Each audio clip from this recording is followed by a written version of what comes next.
Muy buenos días, hermanos. El Señor les bendiga.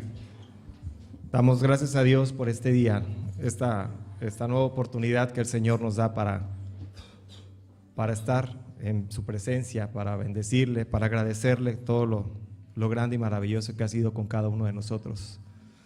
Y bueno, hermanos, este día yo quiero que utilicemos un poquito nuestra mente y recordemos dos cosas, visualicemos dos cosas.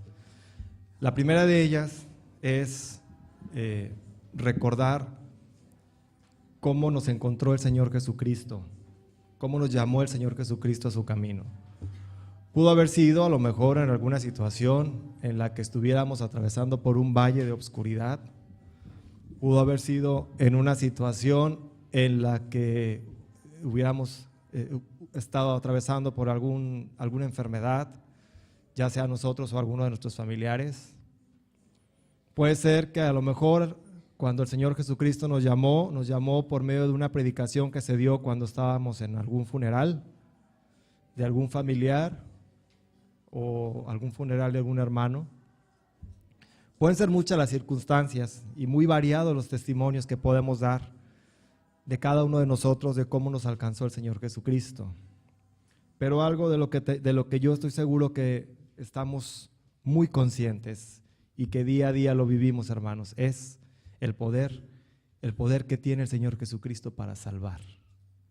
Es un poder tangible, es un poder visible, es un poder que vivimos día a día, es un poder que vivimos cuando caminamos en la calle, cuando andamos en el coche, cuando estamos en nuestras casas, cuando estamos en nuestro trabajo, con nuestra familia. Podemos ver el poder salvador del Señor Jesucristo.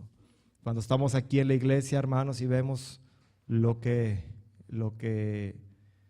éramos antes y lo que estamos haciendo ahora, pues no tenemos a quién más darle gracias que al Señor Jesucristo.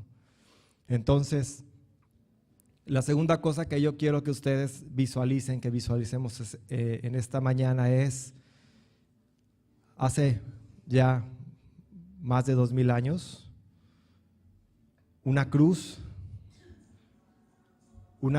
en la cual estaba colgado ese cordero que vino a dar su vida por nosotros.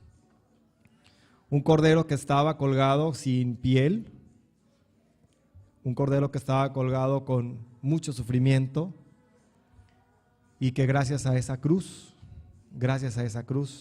podemos sentir el poder salvador del Señor Jesús. Hay un versículo ahí en el libro de Lucas 23:43 que son unas palabras que el Señor Jesucristo le dijo a uno de los dos malhechores que estaban crucificados al lado de él, recordando nosotros que el Señor Jesucristo fue crucificado con dos malhechores, uno a la derecha y otro a la izquierda, y que lo que vio ese ladrón en el Señor Jesucristo colgado en esa cruz de manera injusta es lo que muchos de nosotros hemos visto en el Señor Jesucristo, y eso es lo que ha hecho que doblemos nuestro corazón, nuestras rodillas y pidamos misericordia de Él. La respuesta del Señor Jesucristo a ese malhechor y la respuesta del Señor Jesucristo a nosotros como malhechores, como ladrones, fue esta, dice: entonces Jesús le dijo, de cierto te digo que hoy estarás conmigo en el paraíso. Es una promesa que le hizo a ese malhechor, que seguramente en algún momento había escuchado hablar acerca de alguien al que le decían el Mesías, alguien que le decían el Salvador, alguien que habían corrido de las sinagogas, que lo habían desterrado de algunas ciudades y que ahora estaba colgado al lado de él. Y que en el momento que él probablemente escuchó de él, no creyó en el Señor Jesucristo, pero algo vio en esa cruz que le hizo creer en Jesús y por eso se atrevió a pedirle que se acordara de él. Y el Señor Jesucristo, conociendo su corazón, le hizo esta promesa.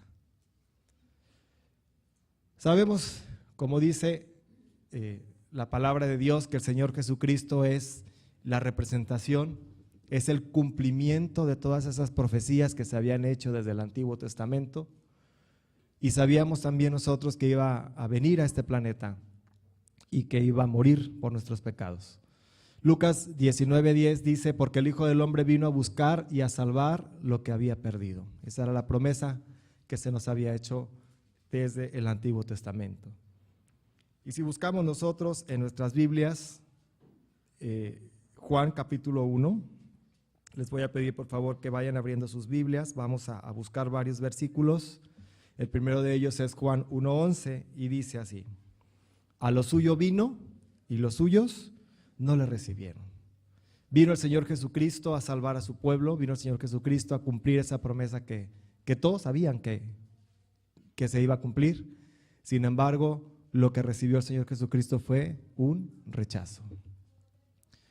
Y entonces el Señor Jesucristo vino a causar contienda, vino a causar división, vino a causar dolor a los fariseos, a los escribas, por la predicación que el Señor Jesucristo daba, y que incluso en algunas ocasiones causó que al Señor Jesucristo lo expulsaran de la sinagoga. Vamos a buscar Lucas 23, versículos del 13 al 15 y 25, y les voy a pedir que me vayan siguiendo con su mirada.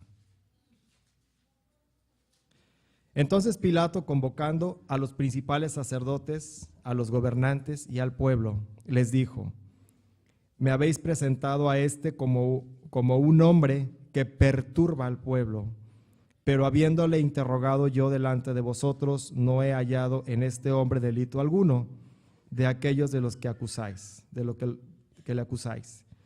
Y ni aun Herodes, porque os remití a él, y he aquí, nada digno de muerte ha hecho este hombre, le soltaré, pues, después de castigarle. Y tenía necesidad de soltarles a uno en cada fiesta, mas toda la multitud dio voces a una diciendo, fuera con este y suéltanos a Barrabás. Este había sido echado a la cárcel por sedición en la ciudad y por un homicidio. Les habló otra vez Pilato queriendo soltar a Jesús. Pero ellos volvieron a dar voces diciendo, crucifícale, crucifícale. Él les dijo por tercera vez, pues ¿qué mal ha hecho este? Ningún delito digno de muerte he hallado en él. Le castigaré, pues, y le soltaré. Mas ellos instaban a grandes voces, pidiendo que fuese crucificado. Y las voces de ellos y de los principales sacerdotes prevalecieron. Entonces Pilato sentenció que se hiciese lo que ellos pedían. Y le soltó aquel que había sido echado a la cárcel por sedición y homicidio, a quien habían pedido, y entregó a Jesús a voluntad de ellos. Entonces el pueblo estaba pidiendo que soltaran a un homicida, a alguien que estaba causando una revolución en contra del gobierno actual, que era Barrabás, y pedían la muerte y crucifixión del Señor Jesucristo. Entonces el Señor Jesucristo vino a salvar a su pueblo y su pueblo fue el que pidió que lo crucificaran. ¿En qué consistía el proceso de la crucifixión? Bueno, el proceso de crucifixión era un proceso en el cual se ejecutaba a las personas, a los ladrones, a los malhechores, a los piratas, pero era todo un protocolo el que se tenía que seguir, ¿sí? Era un protocolo en el cual a la persona que iba a ser crucificada era torturada y era ejecutada en público, y lo hacían para que sirviera como un escarmiento a todo el pueblo, para que no se levantaran en contra de los gobernantes. Causaba un terror psicológico en la gente, y el individuo sometido era exhibido para que nadie se atreviera a desafiar la autoridad. Este proceso de crucifixión fue utilizado todavía hasta el año 337 después de Cristo por los romanos. Es de origen asirio, no es de origen romano. Dice que la víctima era colocada con los brazos separados o estirados y separados, que estaba representando una posición de completa humillación y sumisión a quienes lo estaban crucificando.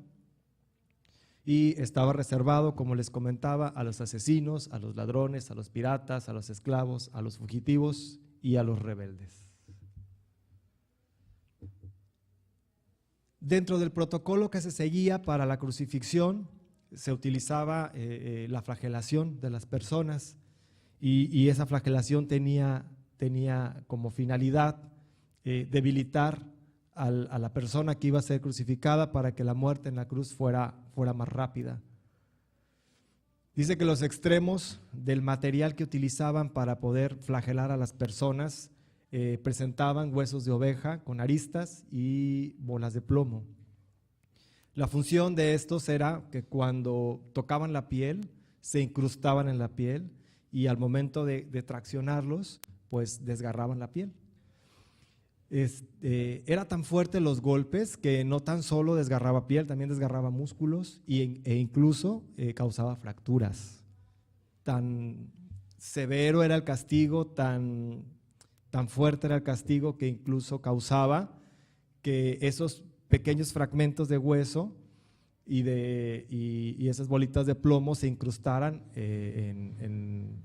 dentro de las cavidades del cuerpo.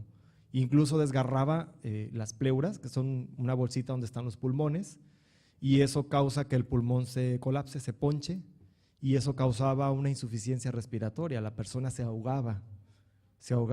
Con la pura flagelación, la persona empezaba con datos de insuficiencia respiratoria. Ahora imagínense ustedes desgarrando piel, desgarrando músculo, ingresando a las cavidades del cuerpo, causaba unas hemorragias tan intensas, que empezaban órganos vitales a sufrir.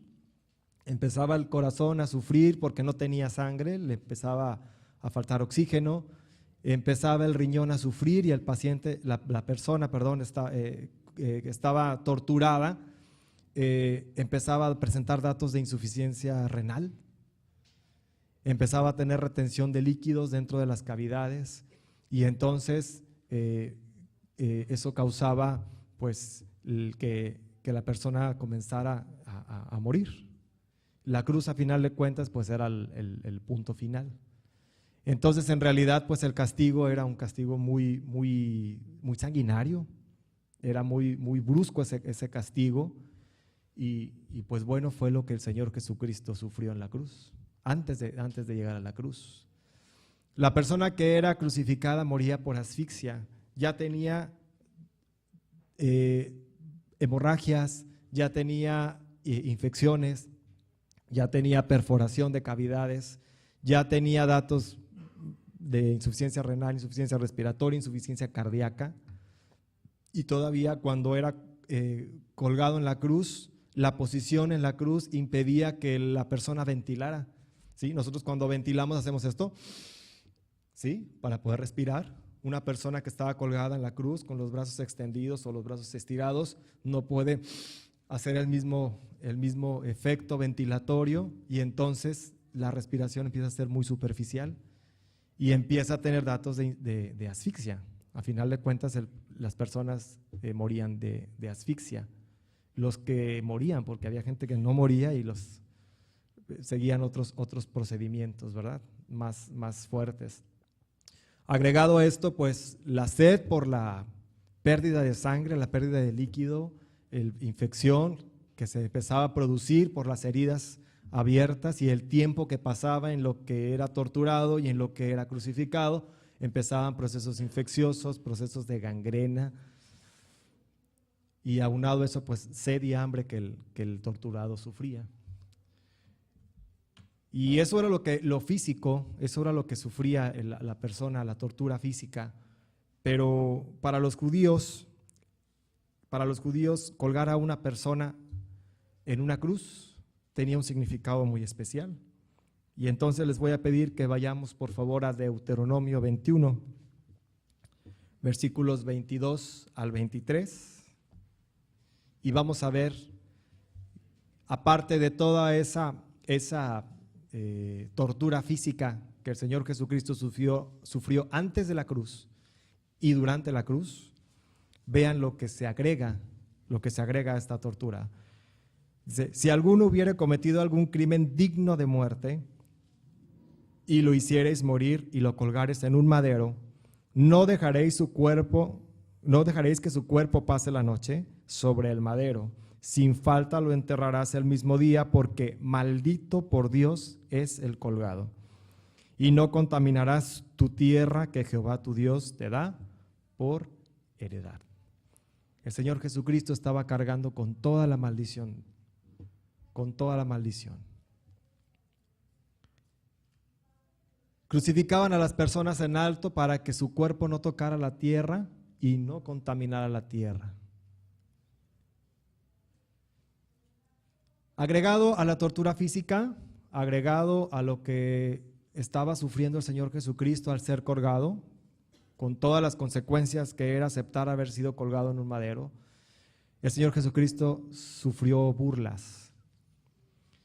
Dice ahí Marcos capítulo 15, versículos 29 al 32, aquí está proyectado, dice, y los que pasaban le injuriaban, meneando la cabeza y diciendo, va, tú que derribas el templo de Dios y en 3 días lo reedificas, sálvate a ti mismo y desciende de la cruz. De esta manera también los principales sacerdotes, escarneciendo, se decían unos a otros con los escribas, a otros salvó, a sí mismo no se puede salvar. También los que estaban crucificados con él le injuriaban. Estaba sufriendo burlas el Señor Jesucristo. Pero bueno, ¿a qué se refiere el término de injuriar? El término de injuriar dice que es ofender a alguien con hechos o insultos, atentando contra su dignidad, contra su honor y contra su credibilidad, especialmente cuando se hace de manera injusta. Fíjate, hermano, nos volvemos a regresar al principio de la predicación. Nos volvemos a regresar al momento en el cual el Señor Jesucristo te llamó, el momento en el cual el Señor Jesucristo nos llamó.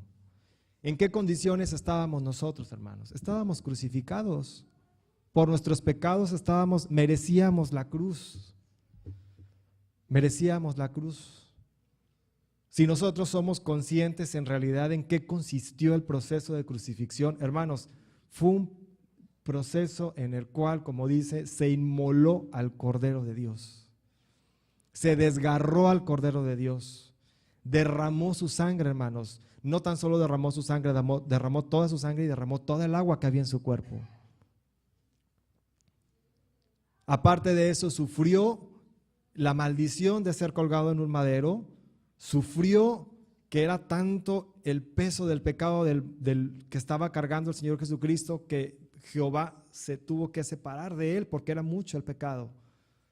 El Señor Jesucristo clamó a él preguntando por qué se había apartado. Y aparte de estar sufriendo las burlas, estar sufriendo las difamias que lo estaban difamando, y sabiendo que él podía bajarse de la cruz y que él podía pasar esa copa delante de él. Sin embargo, el Señor Jesucristo lo tomó, lo aceptó. Y lo aceptó ¿para qué, hermanos? Para que cuando alguno de nosotros esté pasando por situaciones, por algún valle de sombra, por alguna enfermedad, clamemos a Él. Y esto es la base, hermanos, todos los días tenemos que recordar de dónde nos tocó el Señor Jesucristo, de dónde nos tomó el Señor Jesucristo para no regresar a eso y dar gracias por lo que hace por nosotros. Porque a nosotros nos tocaba sufrir esta tortura. A cada uno de nosotros nos tocaba sufrir esta tortura. Y la sufrió solamente una vez el Señor Jesús. Nadie más que el Señor Jesucristo. Ni sus discípulos, ni los apóstoles, ni su madre, ni nadie más sufrió esta tortura, solamente el Señor Jesucristo. Mateo 27, capítulo 27, versículos 41 y 42. De esta manera también los principales sacerdotes, escarneciéndole con los escribas y los fariseos y los ancianos, decían: ¿a otro salvó? ¿A sí mismo no se puede salvar? Si es el Rey de Israel, descienda obra de la cruz y creamos en él.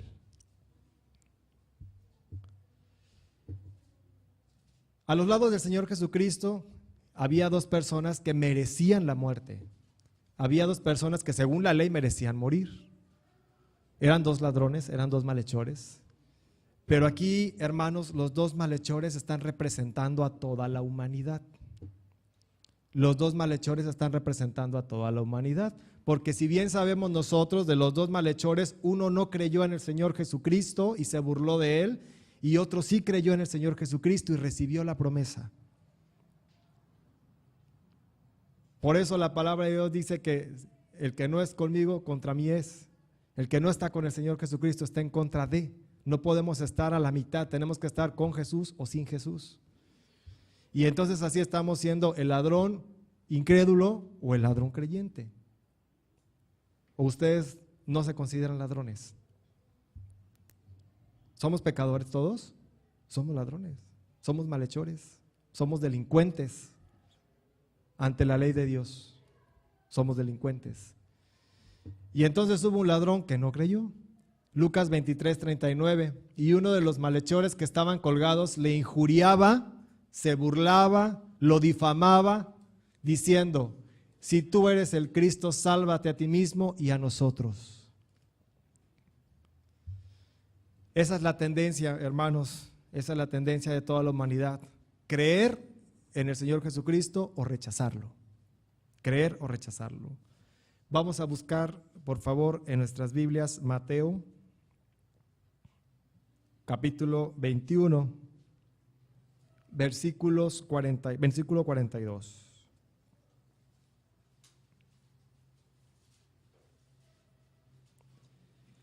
Jesús les dijo, ¿nunca leísteis en las Escrituras: la piedra que desecharon los edificadores ha venido a ser cabeza del ángulo? El Señor ha hecho esto y es cosa maravillosa a nuestros ojos. Dice ahí, la piedra que desecharon los edificadores. Al Señor Jesucristo no tan solo lo rechazó ese ladrón, al Señor Jesucristo lo rechazaron los escribas, los fariseos, y mucha gente rechazó al Señor Jesucristo. Lucas capítulo 4, versículo 29.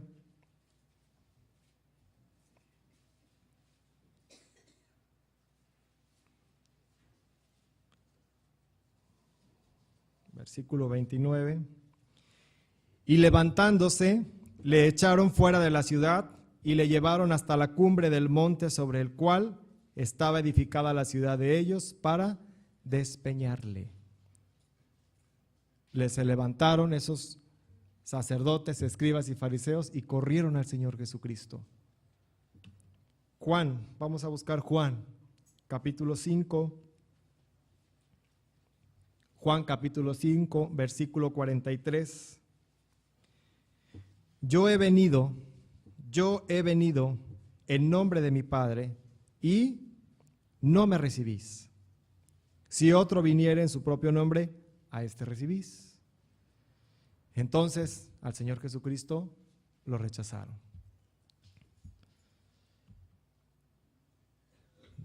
¿De qué lado estamos nosotros? ¿Del lado que aceptamos al Señor Jesucristo o del lado que no lo aceptamos, que lo rechazamos? Vamos a buscar Lucas, por favor. Vamos a buscar Lucas, capítulo 23.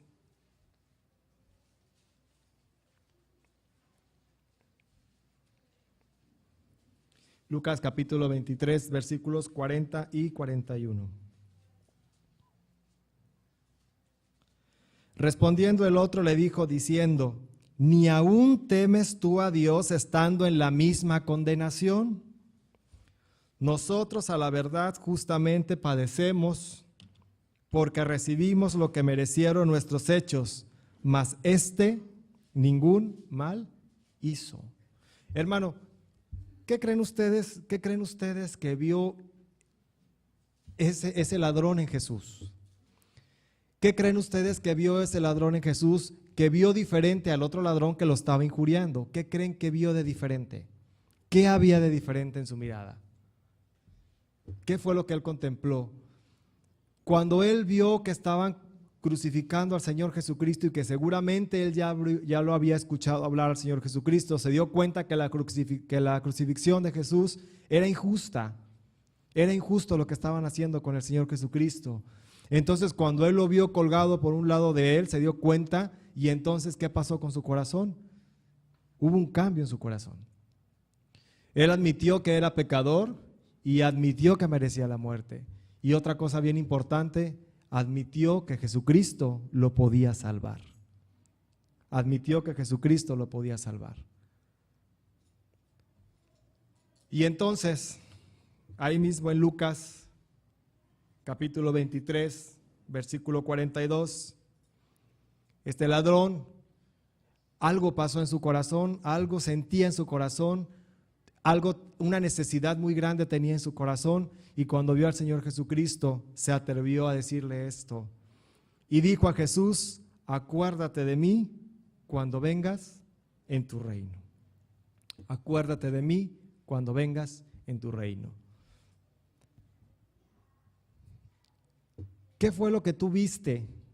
¿Qué fue lo que tú viste? ¿Qué fue lo que tú sentiste cuando pediste al Señor Jesucristo que perdonara tus pecados? ¿Qué fue lo que tú viste? ¿Qué fue lo que tú sentiste? ¿Cuál era tu necesidad cuando clamaste al Señor Jesucristo? Cuando viste a Jesucristo distinto a como lo habías escuchado, como lo habías visto tiempo atrás, y que en el momento justo, en el tiempo justo, en tu tiempo, en el tiempo de Dios, tu corazón sintió algo distinto cuando clamaste al Señor Jesucristo y pediste perdón. ¿Qué fue lo que viste en el Señor Jesucristo? Eso que viste tú en el Señor Jesucristo cuando tú te convertiste a Dios, ¿lo sigues viendo todavía? Ese amor que sentiste por el Señor Jesucristo cuando sentiste su perdón, ¿lo sigues sintiendo todavía? Esa pasión que sentiste por el Señor Jesucristo cuando lo recibiste como Salvador, ¿la sigues teniendo todavía? ¿Sigues agradecido con el Señor Jesucristo por lo que ha hecho en tu vida? Por lo que hizo y por lo que está haciendo y por lo que va a hacer. ¿Estás agradecido con el Señor? ¿O somos la parte de los malhechores que injuriamos al Señor Jesucristo y lo difamamos? ¿Y cómo lo vamos a difamar? Con nuestros actos, con nuestra boca, con lo que decimos, con lo que dejamos de decir, con lo que dejamos de compartir. Estamos injuriando al Señor Jesucristo. Lo estamos injuriando exactamente igual que hace más de 2000 años cuando estaba colgado en la cruz. Si tú dejas de compartirle a alguien el mensaje de salvación y esa persona se muere, ahí difamaste al Señor Jesucristo. Hace días estaba en mi trabajo, en la clínica, ya tiene varios meses. Y pues a mí me ha tocado en el transcurso que Dios me dio la oportunidad de estudiar medicina y ejercer la medicina, me ha tocado ver morir mucha gente, desde recién nacidos hasta gente mayor. Y a esa vez esa guardia llega una señora ya grande. Llega la señora a la clínica con una insuficiencia respiratoria muy severa, y entonces pues lo que viene a la mente como médico es, pues la vamos a canalizar, le vamos a pasar adrenalina, la vamos a intubar, le vamos a pasar esto y esto. Y empecé yo y con mi enfermera, y tú le vas a pasar esto, y tú le vas a hacer esto, y pásame esto, y esto, y le intubamos y todo. Total que la señora falleció. Y pues ya uno de una manera muy natural pues te quitas los guantes, te quitas el cubreboca, le hablas al familiar, le das la noticia: señor, pues ya falleció, hizo un infarto, bla, bla, bla. Y fue a visitarnos una enfermera que ya es jubilada y que es cristiana. Y le digo que es mi Natán porque siempre me está exhortando. Y llega y me dice, y le digo: no, hombre, ¿qué crees? Acabamos de tener una defunción y que una señora y que no sé qué. Y me dice: ¿y fue salva? Y le digo: ¿cómo? Sí, le compartió el mensaje de salvación. Le digo: espérate, pues es que venía en infarto, se estaba infartando. Y pues a final de cuentas hizo el infarto, hizo el paro cardiorrespiratorio, y pues mi función es intubarle, pasarle medicamentos. Sí. Y le compartió. Y me quedé pensando y dije, sí es cierto. Ahí estaba yo metiéndole tubo en la laringe y medicamentos y todo, y se murió como quiera. Hasta en esos pequeños detallitos dije, Dios santo. No sé si fue salva. Yo me enfoqué en lo que médicamente podía hacer, pero en lo que debí de haber enfocado, en lo espiritual, no me enfoqué. Y hasta en esos pequeños detalles, por eso le digo yo a mi enfermera que es Natán, porque siempre me está exhortando.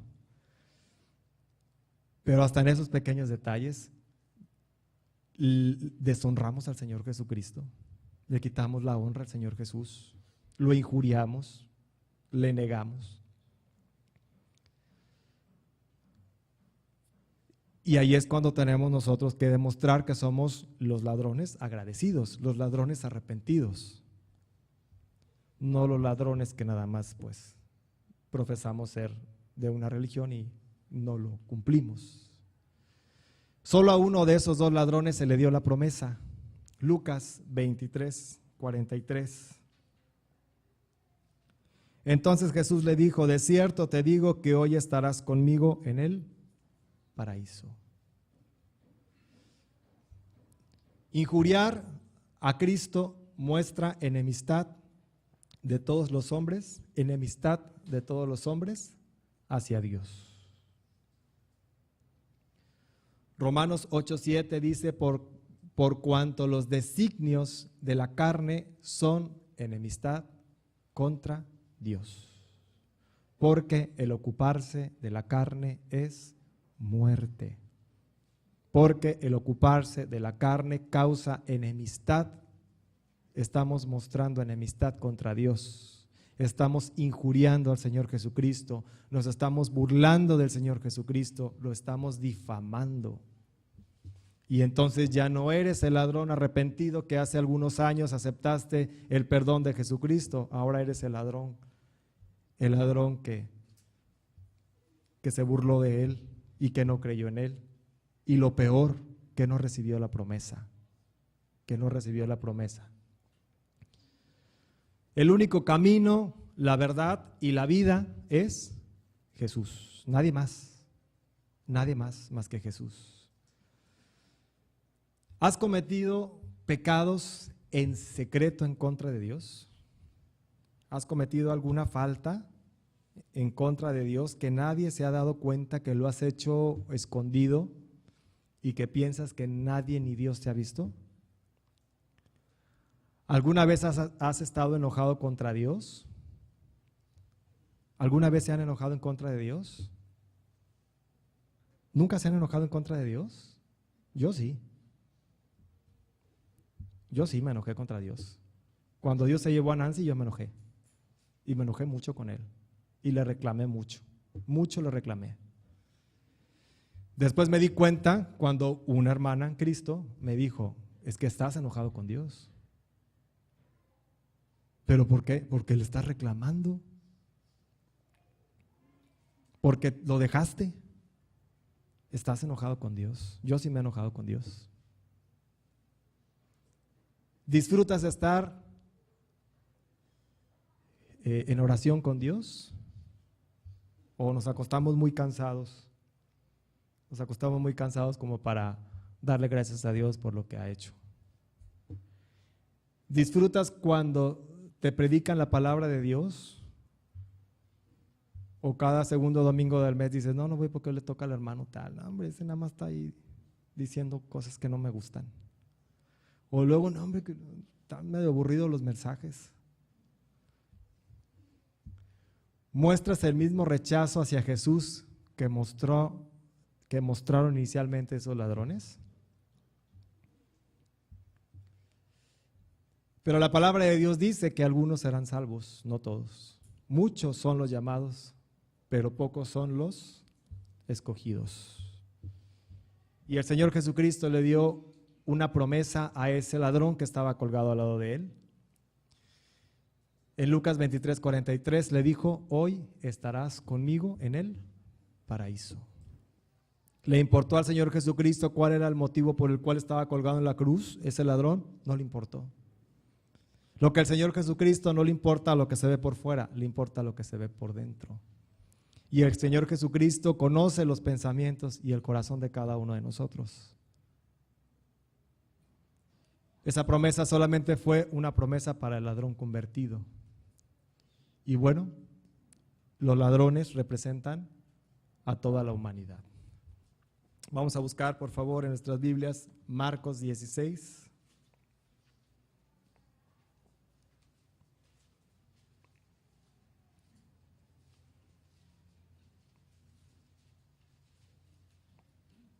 Dice la palabra de Dios, y el que creyere y fuere bautizado, el que creyere y fuere bautizado, será salvo, mas el que no creyere será condenado. ¿Cuál es la obra redentora de Cristo? ¿Cuál es la obra redentora de Cristo? Primera de Pedro 2:24, quien llevó él mismo nuestros pecados en su cuerpo sobre el madero. Colosenses 1:20, por medio de él reconciliar consigo todas las cosas, haciendo la paz mediante la sangre de su cruz. Efesios 2:16, mediante la cruz reconciliar con Dios a ambos en un solo cuerpo. Primera de Corintios 1:18, porque la palabra de cruz es locura a los que se pierden, pero a los que se salvan, esto es, a nosotros, es poder de Dios. Esa es la obra redentora del Señor Jesucristo. Eso es lo que el Señor Jesucristo hizo en esa cruz, con su cuerpo completamente desfigurado y con toda la falla orgánica que tenía. Esa fue su obra redentora. ¿Le podríamos llamar el buen ladrón que escapó de la condenación? Jesucristo ya había predicado acerca de la condenación. Jesucristo ya había predicado acerca de los que no creyeran y no recibieran al reino de Dios. Vamos a verlo ahí en Mateo, por favor. Vamos a verlo en Mateo capítulo 3, versículo 7. Al ver él, Jesús, que muchos de los fariseos y de los saduceos venían a su bautismo, les decía: generación de víboras, ¿quién os enseñó a huir de la ira venidera? A los principales fariseos y saduceos les llamó hipócritas, les llamó generación de víboras. Ahí mismo en Mateo capítulo número 25,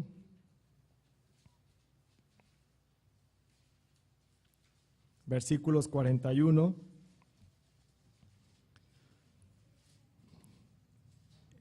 Entonces dirá también a los de la izquierda: apartaos de mí, malditos, al fuego eterno preparado para el diablo y sus ángeles. A mí de veras que me aterra cuando leí el versículo pensar que el Señor Jesucristo se parara aquí en este púlpito y nos gritara a todos generación de víboras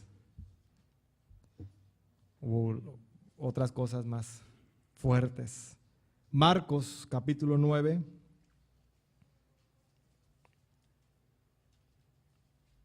Marcos capítulo 9, versículo 46. Dice: donde el gusano de ellos no muere y el fuego nunca se apaga. El Señor Jesucristo ya había predicado acerca de la condenación. Entonces el Señor Jesucristo estuvo colgado en un madero aproximadamente 6 horas. Un ladrón que lo estaba injuriando, que se estaba burlando de él, junto con otro ladrón, sufrió una transformación en su corazón y en su vida. Pasó por un momento de gran obscuridad, de dolor, de temor, de angustia, y comprendió que necesitaba la luz. Y volteó a ver a la luz al Señor Jesucristo y le pidió que se acordara de él. La palabra de Dios es verdad. Hoy está diciendo con prontitud: un instante de Dios puede cambiar todo en la vida. hoy puede cambiar tu vida. Estarás. Es la seguridad que el Señor Jesucristo da, la certeza de confiar en la palabra de Dios.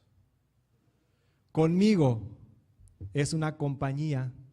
El cielo es Jesucristo, la comunión eterna. Cuando dijo el Señor Jesucristo, estarás conmigo, está hablando de una relación, de una comunión de la vida eterna con el Señor Jesucristo. En el paraíso es felicidad. Todo lo que perdió Adán, desde allá, desde el huerto del Edén, lo recuperó el ladrón cuando reconoció al Señor Jesucristo. El Señor Jesucristo es pronto para cumplir sus promesas. El Señor Jesucristo da la seguridad de que lo que dice su palabra es verdad, porque Jesucristo es verdad. La compañía del Señor Jesucristo en todo lugar, aunque ande en valle de sombra de muerte, no temeré mal alguno, porque tú estarás conmigo. En el paraíso, la felicidad, la vida eterna, las calles de oro, mar de cristal. Eso es lo que el Señor Jesucristo nos dice. La vida cristiana es estar con el Señor Jesucristo. Dice que Jesús llamó a 12 para que estuvieran con Él. Vamos a buscarlo en Marcos, por favor. Vamos a buscarlo en Marcos capítulo 3, versículos del 13 al 15. Dice, después subió al monte y llamó así a los que Él quiso, y vinieron a Él. Y estableció a 12 para que estuviesen con Él y para enviarlos a predicar, y también que tuviesen autoridad para sanar enfermedad y para echar fuera demonios. Yo creo que lo que buscamos nosotros, más que tener el poder para sanar y el poder para echar fuera demonios, es estar con el Señor Jesús, es sentir su presencia. Y si el Señor Jesucristo nos llamó y estamos aquí, hermanos, es porque el Señor Jesucristo así lo quiso. Juan 14,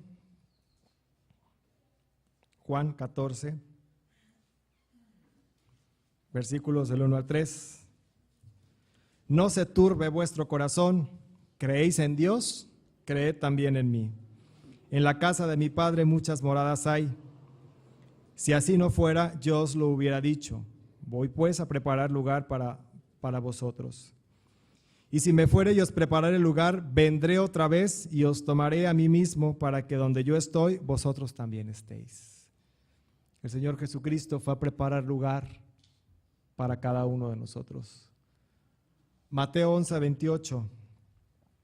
Mateo 11, 28.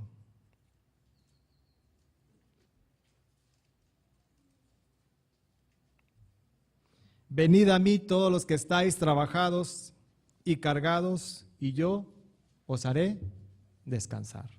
La fuerza física, hermanos, se acaba. La salud se acaba. La función del cuerpo se acaba.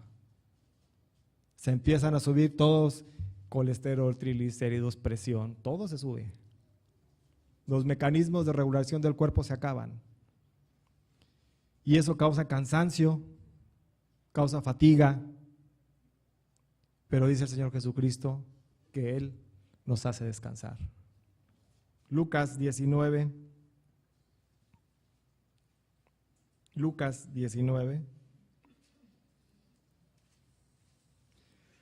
versículo 10, porque el Hijo del Hombre vino a buscar y a salvar lo que se había perdido. Esa cruz tiene un objetivo y es buscar a todo lo que se había perdido. La vida cristiana es estar, dice Hebreos 2:10. Vamos a buscarlo, Hebreos 2:10.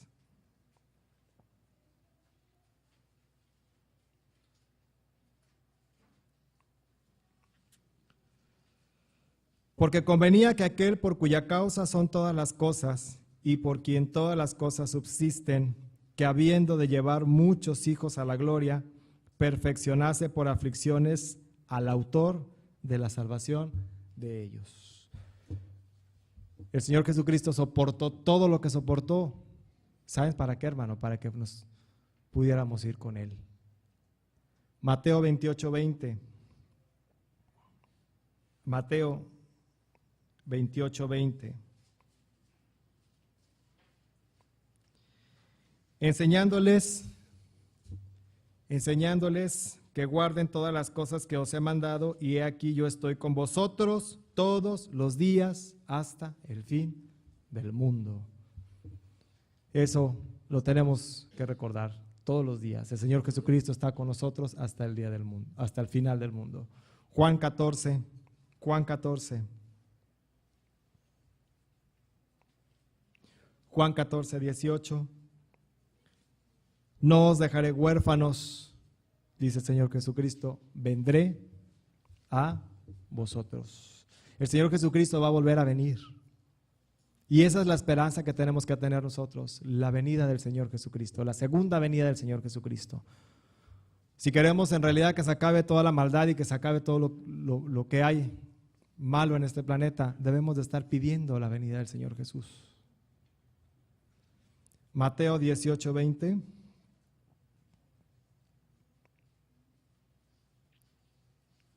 Mateo 18:20. Porque donde están dos o tres congregados en mi nombre, allí estoy yo en medio de ellos. El Señor Jesucristo está aquí, hermanos. El Señor Jesucristo está aquí. No es mañana, no es en la tarde, no es esperar a que venga un predicador famoso, es hoy. El Señor Jesucristo está aquí. El Señor Jesucristo está invitándonos a todos a ponernos a cuenta con Él, a ponernos a cuentas con Él. Yo no sé qué situación podamos tener cada uno de nosotros, pero creo que le hemos fallado. Creo que nos hemos burlado de Él. Creo que le hemos abandonado. Creo que no le hemos dado la gloria que Él merece. No sé. Pero si estas palabras que fueron expuestas, estos versículos que fueron expuestos, que fueron leídos, tocó tu corazón, yo te voy a pedir, hermano, que te pongas de pie y vamos a orar para ponernos a cuentas con el Señor. Yo no sé si en realidad hay algo que tú creas en lo que has ofendido al Señor Jesucristo. Si no lo hay, pues gloria a Dios, pero si sí lo hay, hermano, no te esperes. No te esperes a sufrir la condenación que sufrió ese ladrón que no reconoció al Señor Jesús. Y entonces vamos a cerrar nuestros ojos, hermanos. Tú sabes en qué no has honrado al Señor Jesús. Cada quien lo sabe. El Señor Jesucristo está aquí, el Señor Jesucristo nos está diciendo que hoy es el día de salvación. No es al rato, no es mañana, no es en otra circunstancia, hermano, hoy. Porque no sabes en qué momento te va a tocar entregar cuentas de lo que has hecho. Tú sabes que hay en tu corazón, tú has visualizado imágenes del Señor Jesucristo desgarrado en una cruz, y por ese amor que el Señor Jesucristo manifestó por la humanidad, vamos a ponernos a cuentas con Él. Padre, te damos las gracias en este día, esta mañana, por tu gracia, por tu misericordia, por tu poder, porque tú enviaste a tu Hijo Jesucristo, Señor, quien tomó forma de hombre, que tomó forma de siervo pero sin pecado, y vino a dar su vida en la cruz, derramando todo, Señor, su vida, su sangre, todo el agua que había en su cuerpo, sufriendo escarnio, injuria, dolor físico, dolor espiritual. Todo, Señor, con el objetivo de que estemos cerca de Él, de venir a llamar a los que nos habíamos perdido, a preparar un lugar, Señor, para que estemos con Él por siempre.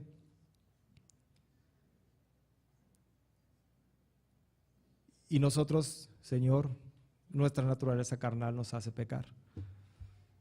Te pedimos perdón, Señor, por haberte ofendido. Perdón, Señor, por no darte la honra. Perdón por no hacer lo que nos corresponde como tus hijos. Rogamos, Señor, que tengas misericordia de nosotros, nos perdones y nos libres de todo mal. Te damos las gracias, Padre, porque solo en ti hay vida y hay vida eterna y solo en ti hay salvación. En nadie más, en ninguno otro hay salvación más que en ti, Señor. Bendícenos como congregación, bendícenos como iglesia. Ayúdanos, Señor, a tener presente siempre el bendecir a nuestros pastores, que son quien cuida de cada uno de nosotros, a nuestros jóvenes, Señor, que son los que vienen a este mundo a enfrentarse, a nosotros como padres para poder instruirlos en tu camino, Señor, para que cuando fueren grandes nos aparten de él. En nuestros trabajos a honrarte, a glorificarte, Señor. Perdónanos por no hacer lo que tú nos mandas hacer. Te damos las gracias, Señor, sabiendo de antemano que la obra redentora de tu Hijo Jesucristo ya fue hecha y que abogado tenemos entre tú, Jehová de los ejércitos, y nosotros, que es tu Hijo Jesucristo. Gracias, Padre. Gracias, Señor. Te damos las gracias. En el nombre de Jesús te bendecimos, Señor. Amén. Que el Señor les bendiga.